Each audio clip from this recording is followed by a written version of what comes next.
Assalamualaikum warahmatullahi ta'ala wabarakatuh. Magandang araw sa inyo, mga kabangsamoro. Welcome sa isa na namang episode ng ating Bangsamoro Ka Saan Ka Man Talk Show Season 2. Ako si Esnain Mapait, ang Community Development Officer 1, at samahan nyo kami ngayon sa isang makabuluhang pag-uusap tungkol sa mga naging tagumpay ng Office for Other Bangsamoro Communities para sa unang semester ng 2025. Sa ikatlong taon ng kanilang paglilingkod, patuloy ang OOBC sa kanilang mahalagang papel at pagtulong sa pakikipag-ugnayan sa mga bangsamoro. Sa ikatlong taon ng kanilang paglilingkod, patuloy ang OOBC sa kanilang mahalagang papel sa pagtulong at pakikipag-ugnayan sa mga bangsamoro communities na nasa labas ng core territory ng Bangsamoro Autonomous Region. Pag-uusapan natin ngayon ang kanilang mga pangunahing nagawa. Pag-uusapan natin ngayon ang kanilang mga pangunahing nagawa, ang pakikipagtulungan nila sa BMOA or Bangsamoro Ministries, Offices and Agencies sa pagpapatupad ng mga proyekto at ang epekto nito sa mga komunidad. Makikilala rin natin ang ilan sa kanilang mga personnel, maririnig natin ang kanilang mga kwento, hamon at mga natutunang aral habang ginagampanan ng kanilang tungkulin. Kaya't manatili kayo at sabay-sabay nating balikan ang mga highlight ng OOBC para sa unang kalahati ng 2025. At narito ang ating mga guests, sir. Assalamualaikum warahmatullahi wabarakatuh. Isang napakaganda at napakainis na hapon sa ating lahat, isang mga brothers na yun. So, by the way, ako nga pala ang inyong lingkod, ang inyong public servant sa Office for Other Bangsamoro Community, Rosman Musa po. At ang ating Magandang hapon po sa ating lahat. Assalamualaikum warahmatullahi ta'ala wabarakatuh. Ako po si Michael Berwal, Administrative Officer 2 po ng Budget Section. So, ang pag-uusapan natin nga ay about sa accomplishment report ng mga nagawa ng Office for Other Bangsamoro Communities. At pagtutuon ng pansin ng ating panauhin na si Sir Michael Berwal, ang Internal Operations ng Office for Other Bangsamoro Communities. Sir, ano na pong mga kaganapan o ang inyong mga nagawa sa loob ng first semester ng OOBC 2025? As far as our section is concerned, nakatoka naman tayo doon sa mga operations, though hindi tayo as far as the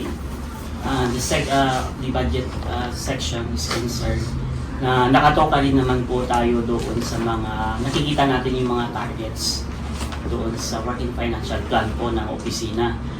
So, unang-una nagkaroon ng outstanding award yung office as of 2024. Last February, kung hindi ko makakalimutan. At nagkaroon din ng awardee yung mga empleyado ng ating opisina. So, makikita po natin doon na ginagawa po lahat ng OOBC ang makakaya na batay sa ibinigay na mandato ng BAA number 13 po. Ano po ang mga challenge pala, sir? Kasi hindi din madali na maging outstanding ang isang opisina. Ano po mga hamon sa pagkamit ninyo ng isa sa mga outstanding na opisina sa BARB? Hindi madali ang pag-implementa ng programa. Lalo-lalo na nakaangkla pa rin tayo sa OCN as primary unit. Sinisiguro po natin na preparado na itong mga PPAs natin kasi hindi madali ang pagsusumite po nito sa ating mga technical services and budget services po. Kaya inaagahan natin ang paggawa nito kasi natuto na tayo noong 2022 at saka 2023 kung ano yung mga patakaran dito sa loob ng OCN. Bilang isa po sa mga most outstanding na opisina sa OPC, ano pong nakikita nyong impact or opportunity na meron sa pagiging isa nga sa office na most outstanding at binigyang award ito? Unang-una, we recommend policies and systematic programs to the Chief Minister. Ito yung pinaka-mandato talaga ng opisina.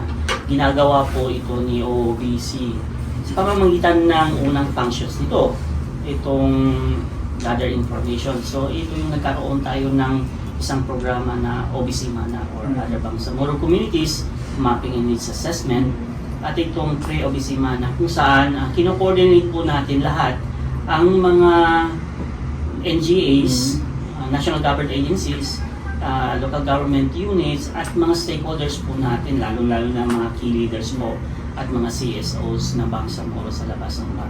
Maganda, no? Kasi itong office talaga ng Office for Other Bangsamoro Communities ay binigyan ng mandato, no, na makipag-coordinate sa labas. Now, sir, gusto kong malaman kung ano yung mga reflection ninyo or realization sa pag-coordinate naman sa labas ng bar. Ang mga realizations naman ng OBC ay lagi tayong nakikinig sa mga hinanaing ng mga Bangsamoro communities sa labas ng bar, yung mga gusto nilang mga development. Although meron din naman tayong national government, pero iba talaga kung si BARM ang bibigay sa Bangsamoro sa labas. Parang napipil nila, nararamdaman nila, nakasali pa rin sila dito sa Bangsamoro government. Nabanggit po ninyo, sir, yung pag-coordinate nga. Ano yung mga iba pang karanasan ninyo na mga bilang empleyado ng office sa pag-coordinate sa mga yung nabanggit nyo pong local government units, mga agencies? Yes po. During naman sa pre-OBC Mana natin, pinaka-highlight dito yung pagbisita po natin sa Regional Director Matalam. Napuntahan po natin yung opisina niya at doon nalaman natin na isa pong Bangsamoro ang regional government ng DILG, kaya nagagalak po namin siya makita at siya din po natutuwa at nagagalak din po makita na mayroon palang opisina si OCM na nakatutok din ng mga bibigay ng programa sa labas ng bar. Parang hindi pa rin daw na napapabayaan yung mga Bangsamoro sa labas. And that is for Region 11 po, sa Davao Region. Davao Region. Yes. How about sa inyo po, Sir Ross? Ano pong mga challenges, no? Or personally, no, sa external naman na usapin ng Office for Other Bangsamoro Communities in terms of implementing, no? Kung meron ba, nag-implement ba, or paano po ba? Okay, thank you so much, Brad Isnay. So far, gusto lang muna nating liwanagan at gusto muna nating ipaabot sa ating mga Bangsamoro outside farm na si OOBC po is hindi po siya implementing MOAS, bagkos isa po siyang tulay. Kung sasabihin natin sa madaling pagkakaintindi natin, is isa siyang tulay ng Bangsamoro mula sa labas ng BARM government to access the services kung ano man po yung maibigay ni BARM. So ang challenges po na kinakaharap natin, una po dito is yung relationship natin between BMOAS. Kasi mostly po na na-experience natin, Branch 9, is yung mga kasama natin na public servant within the BARM na nagdadala ng serbisyo palabas sa Bangsamoro Autonomous Region, is hindi tayo nakaka-establish pa ng ganun ka-konkretong koordinasyon with the Office for Other Bangsamoro Community. Pero ganun pa man, tayo po, on behalf sa office ng OBC, nagpapasalamat tayo. Bagamat kahit papaano is naiparamdam natin sa ating mga kapatid na Bangsamoro outside worm na hindi natin sila nakakalimutan. So with that po, no, so far sa mga experiences natin, ang mga services na dinadala natin sa labas or dinadala ni BARM government sa labas ng Bangsamoro Autonomous Region is funded po through Special Development Fund. Mostly, particular po ang engagement natin ngayon, isa pamunuan po ng MAFAR. Medyo marami-rami na rin po silang nailabas ng mga proyekto sa labas ng BARM. Particular sa mga livelihood assistance. Ito man po ay bahagi or kasamahan sa Bangsamoro Islamic Armed Forces or mga BIAF, or kahit yung mga ordinaryong civilian, ordinaryong constituent, as long as they are claiming na Bangsamoro sila is na ipaparamdam po natin sa kanilang ating servisyo. Alright. Yes sir, since isa man din kayo sa mga talagang pumupunta at nag-feel, no, at nakikita nyo talaga ang kalagayan nila. Ano po mga reflection or realization ninyo while having the facilitation of these services from BARM? So first sir, base sa aking karanasan sa labas ng BARM, pag lumalabas ako is unang-una, yung mga Bangsamoro na beneficiaryo ng programa is nakikita natin sa kanilang mga mukha ang saya, no? Sapagkat naramdaman nila na hindi sila pinabayaan ng BARM government. Ganun pa man, may mga kapatid pa rin tayong Bangsamoro na nakikita natin na parang uhaw or sabik pa rin sa intervention ni BARM government. So ang ginagawa na lang natin as a public servant is ino-comfort, no? Kasi hindi naman talaga kaya na one drop is pare-pareho makabenepisyo lahat. So ang importante, kung ano man yung inaing nila na pinaparating nila sa atin, sinusubukan natin silang tulungan since the OOBC is not implementing MOAS.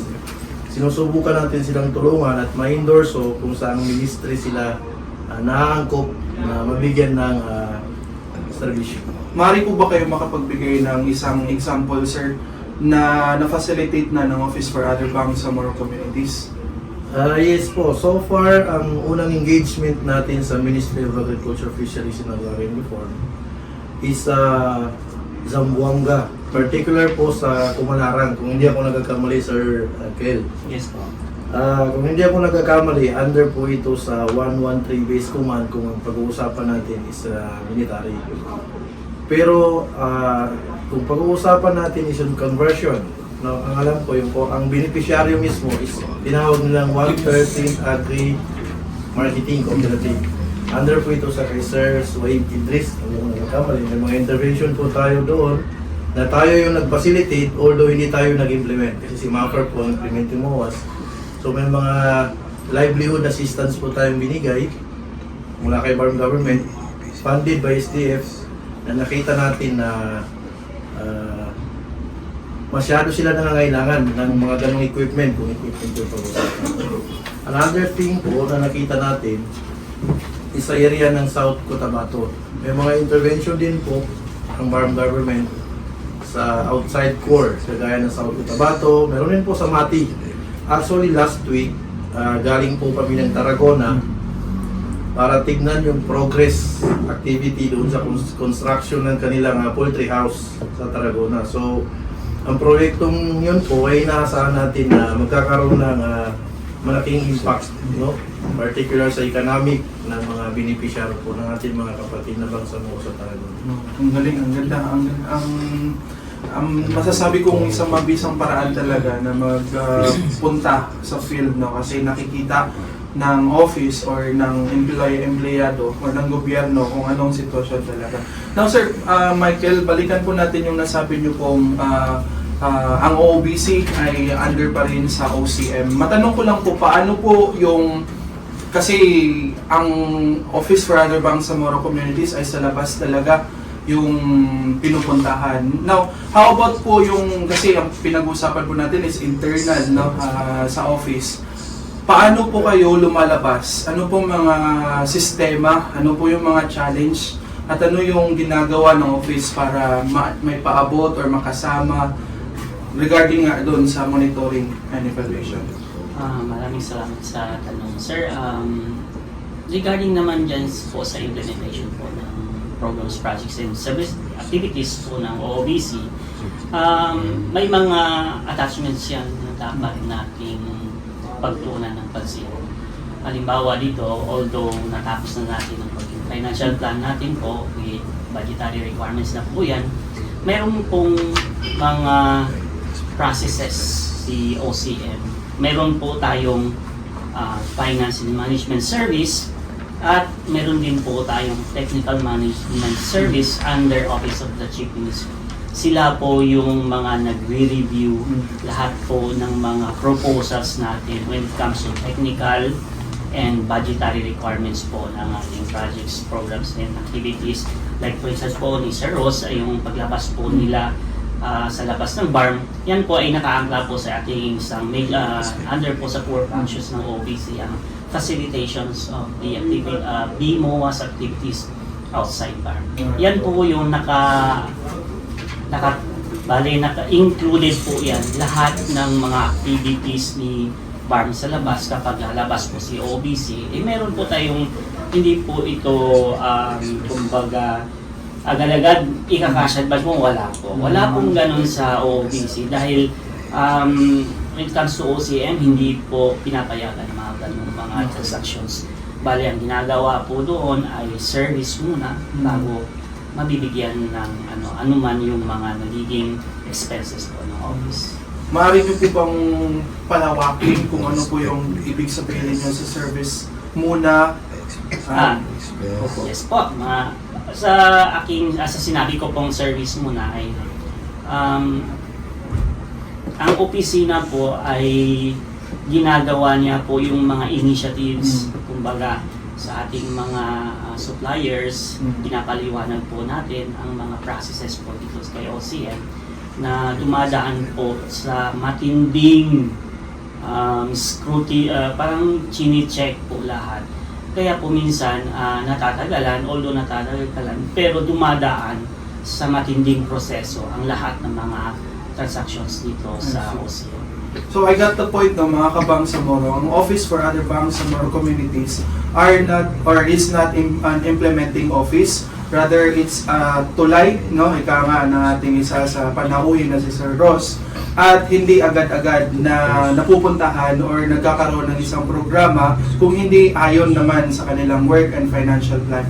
Matanong ko lang din sir, yung pagpunta po ninyo sa labas, since empleyado din kayo ng Office for Other Bangsamoro Communities, mas gusto ko po talagang maintindihan ano yung mga opportunities or pinaka-challenge personal po ninyo sa paglabas.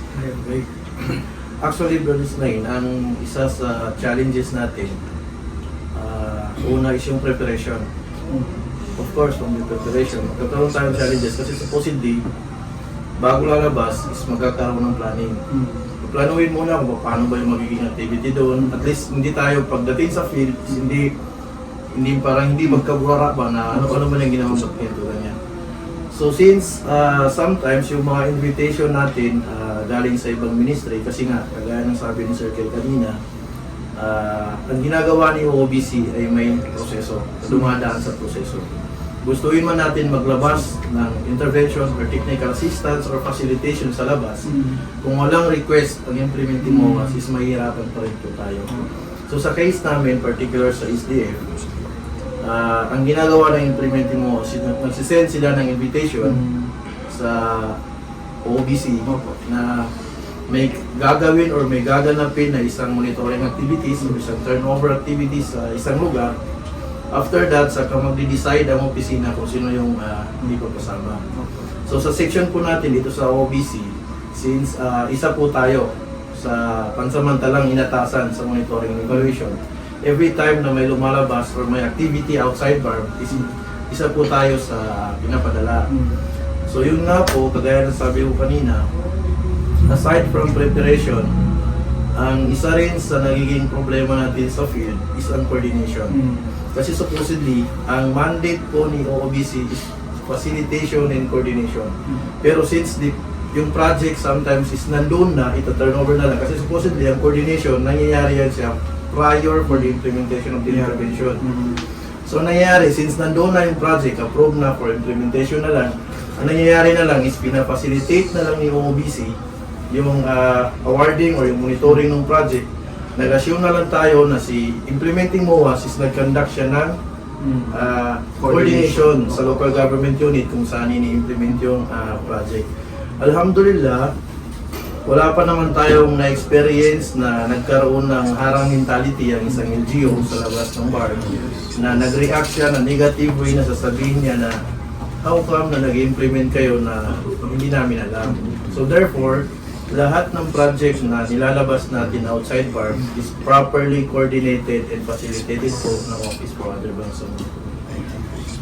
Maganda no? Kasi though ganun yung mga sistema ay talagang willing ang inyong office, the Office for Other Bangsamoro Communities, na coordinate, no, makipagtulungan sa facilitate for implementing this kind of services. Now, ano pong bilang panghuli, sir, sa inyo pong ating mga panauhin, ano po ang mga aasahan ng ating Other Bangsamoro Communities sa Office for Other Bangsamoro Communities this 2025 sa mga natitirang buwan, Sir Mike? Maraming salamat po sa ating mga tagapatingin, Sir Snaim, at ating kasama si Sir Ross. Unang-una, natapos na natin ang OBC mana natin po sa Region 11. Noong 2024, natapos na rin po natin ang OBC mana natin sa Zamboanga Peninsula at ng Soxargen. Ngayon naman po, sa second semester ay tatapusin natin ang OBC mana sa Lanao del Norte. Sa Region 10 na naman ang pupuntahan po natin. Same processes, kakaroon muna tayo ng coordination or pre-OBC mana sa mga national government agencies, LGUs, and line agencies at mga stakeholders natin bago tayo makakandak po doon sa Lanao Region 10 OBC mana. Opo. So, yes sir, maganda yun, no? Kasi talagang habulan, Yes po. no? Since patapos na din ang itong taon, madali lang din kasi ang araw.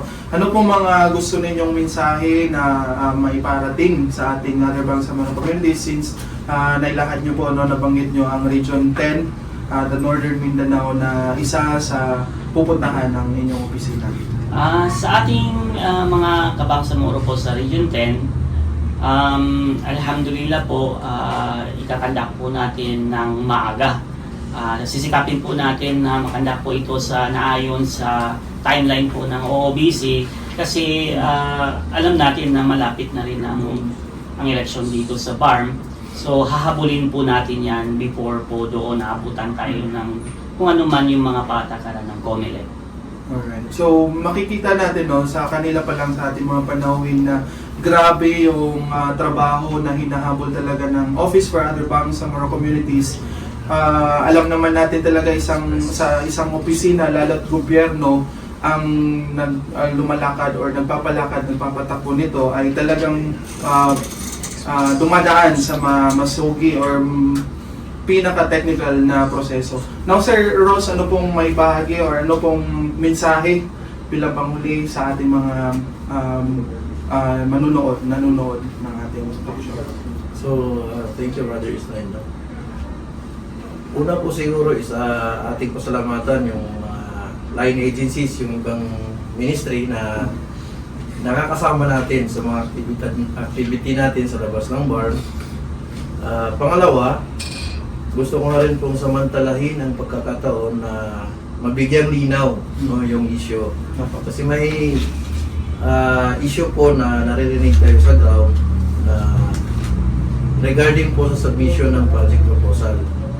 Kasi yung eagerness po kasi ng ating mga kabangsamoro sa labas, sometimes gusto nila na ora-orada na pag-submit, isa rin na. So, gusto kong samantalahin yung pagkakataon na ipaalam ipaunawa sa ating mga kapatid na bangsamoro na nasa labas ng BARM ang proseso kung paano maka-access ng services through OOBC, no? Kasi ganito po ang nangyayari dyan, Brother Isnain. If sa case ko, halimbawa, kung sa labas ako ng EOR ng BARM, kung gusto ko maka-avail or tikim ng serbisyo o ng programa mula sa Bangsamoro Government. So, ang magiging proseso po nito is unang-una, gagawa po ako ng, of course, ang concept or project proposal kung ano yung kailangan ko. Bakit? Kasi po yung tao sa community, siya yung nakakaalam sa sarili niya kung ano yung kailangan niya at hindi po ang regional government. So, kung ano yung kailangan ko, yun yung ilalapit ko sa national government, sa regional government rather. So, ang flow po na mangyayari is idadaan ko yung aking proposal sa Office for Other Bangsamoro Community.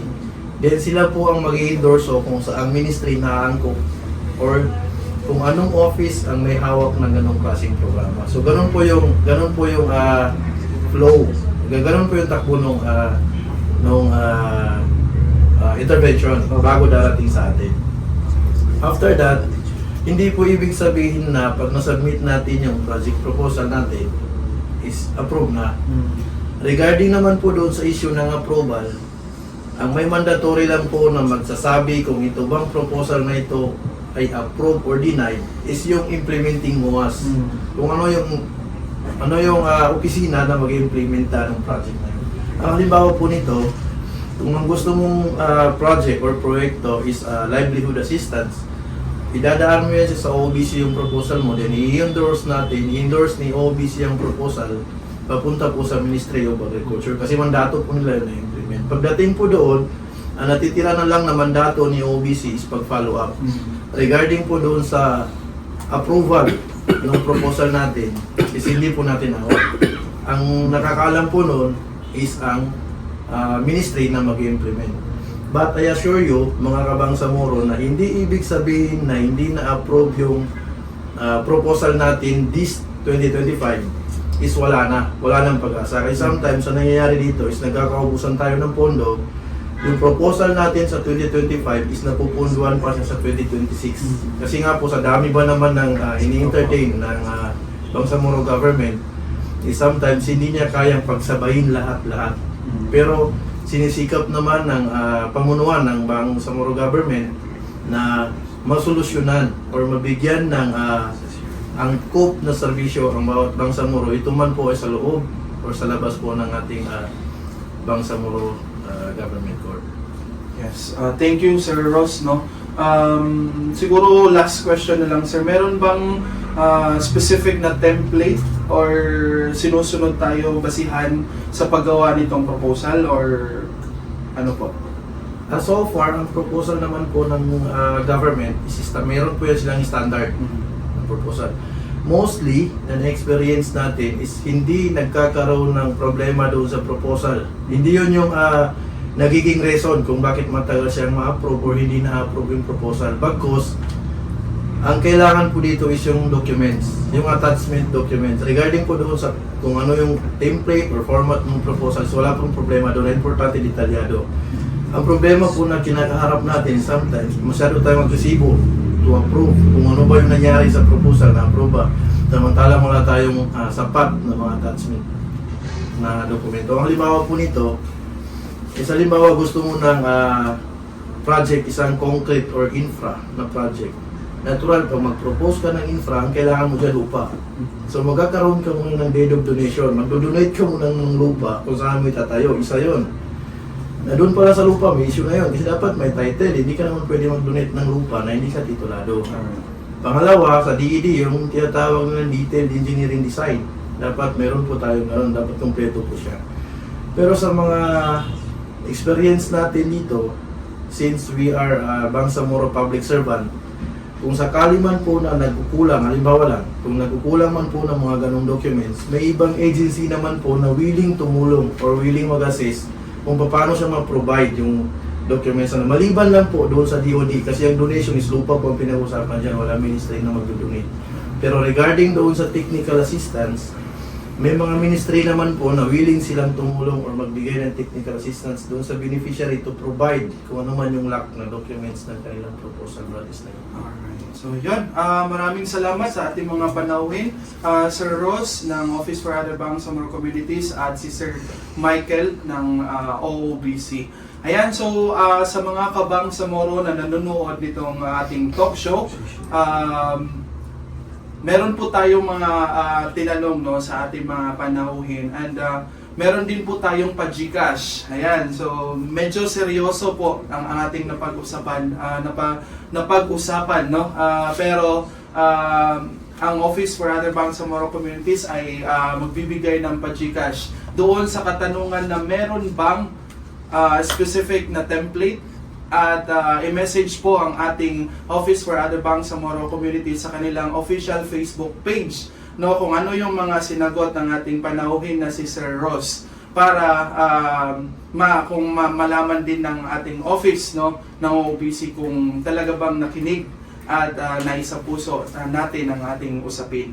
At dito nagtatapos ang ating talakayan. Maraming salamat sa inyong pakikinig sa mga kwento ng tagumpay, pagsubok at paglilingkod ng Office for Other Bangsamoro Communities sa unang semester ng 2025. Hangad namin ang patuloy na tagumpay ng OOBC at ng buong Bangsamoro Region.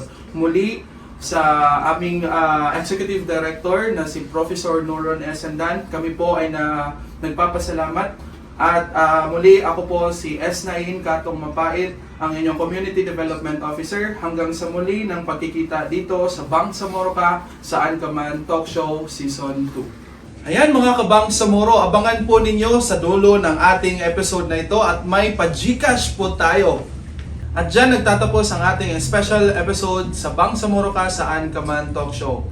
Mayroon ba kayong mga katanungan or gustong pag-usapan? Maaaring i-comment or message ang ating official Facebook na Office for Other Bangsamoro Communities. At maaari din po kayong tumawag sa ating telepono at mag-email sa ating email address. Bangsamoro Ka, Saan Ka Man. Bangsamoro Ka, Saan Ka Man? Bangsamoro Ka, Saan Ka Man?